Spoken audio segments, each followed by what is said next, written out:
മഴ കഴിഞ്ഞിട്ട് ഞാനിങ്ങനെ കയറി അടുക്കളയിലേക്കൊന്ന് വന്ന് നോക്കുമ്പോണ്ട് നല്ല അടിപൊളി പായസം ഉണ്ടാക്കുന്നുണ്ട് അമ്മ.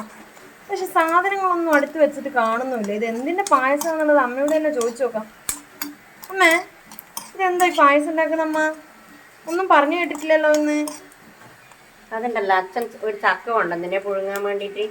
അപ്പം ഞാനിത് അരിഞ്ഞു വെച്ച് നോക്കുമ്പോൾ ഒത്തിരി കൂടുതലുണ്ട്. അപ്പോൾ ഞാൻ ഓർത്ത് ഇതിൽ നിന്ന് ഇച്ചിരി എടുത്തിട്ട് പായസം വെക്കാം.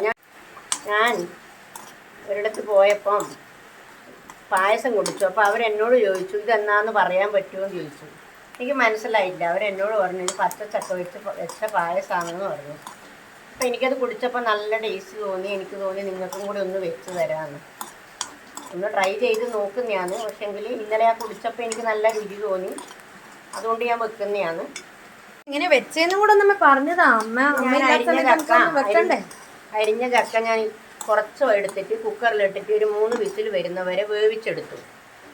വേവിച്ചെടുത്തതിന് ശേഷം വെല്ലം ഉരുക്കി മാറ്റി വെച്ചു. അത് കഴിഞ്ഞ് തേങ്ങേൻ്റെ 2 പാലെടുത്ത് 2 തേങ്ങ ഞാൻ തേങ്ങാപ്പാൽ എടുക്കാൻ വേണ്ടി എടുത്തിന്. അതിന് ആദ്യത്തെ പാലെടുത്ത് മാറ്റി വെച്ചു. അതിൻ്റെ 2 പാലെടുത്തിട്ട് ആ ചക്ക വേവിച്ചതും കൂടി ഇട്ട് നല്ല പോലെ ഒന്ന് വേവിച്ചെടുത്തു. അതിനകത്ത് 1 സ്പൂൺ അരിപ്പൊടിയും കൂടെ ഞാൻ ചേർത്തു. നല്ലൊന്ന് ഒരു നല്ലപോലെ ഒന്ന് വേവിച്ചെടുത്തിട്ട് ഉടച്ച് ചേർത്ത പോലെ കണ്ടിട്ട് തോന്നുന്നില്ല. അതിനകത്ത് ഇച്ചിരി മാറ്റി വെച്ചിട്ട് ഞാൻ ഇത് കഷ്ണം കടിക്കണം, അല്ലെങ്കിൽ വെറുതെ ഇങ്ങനെ കുറുക്ക് കാച്ചിയ പോലെ ഉണ്ടാവില്ലേ.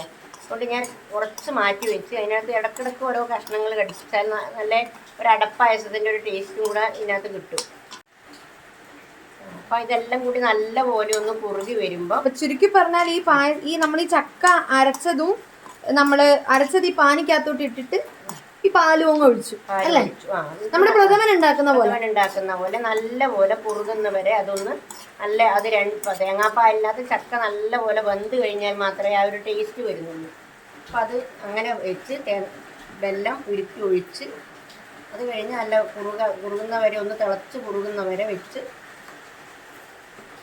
പിന്നെ തേങ്ങാക്കൊത്തും അണ്ടിപ്പരിപ്പും എല്ലാം ഇട്ട് എടുക്കണം. പക്ഷേങ്കിൽ അണ്ടിപ്പരിപ്പൊന്നും കൊണ്ടുവന്നേ ഇല്ല.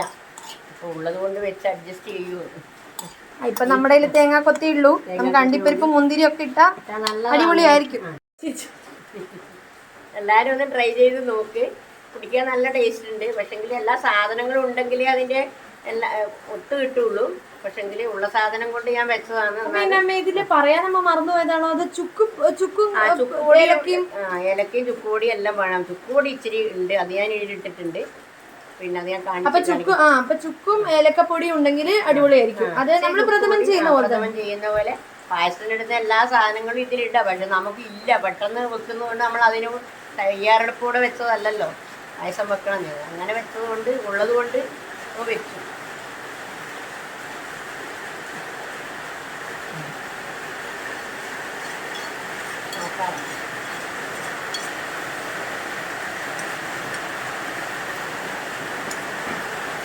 പായസം വെക്കുന്നത് ആരോടും പറയാത്തത് കൊണ്ട് ഒന്നും കൊണ്ടുവന്നില്ല. പിന്നെ എനിക്കിത് ചക്ക കൂടുതൽ കണ്ടപ്പോൾ എനിക്ക് തോന്നി ഇച്ചിരി വെക്കാൻ ഓർത്തിട്ട് വെക്കാൻ നോക്കുമ്പോഴേക്ക് സാധനങ്ങളൊന്നുമില്ല. പിന്നെ ഉള്ളത് കൊണ്ട് പായസമെന്ന് പറഞ്ഞത് ഉള്ളത് കൊണ്ട് ഓണം പോലെ എല്ലാവരും ഒന്ന് രുചി വെച്ച് നോക്കി.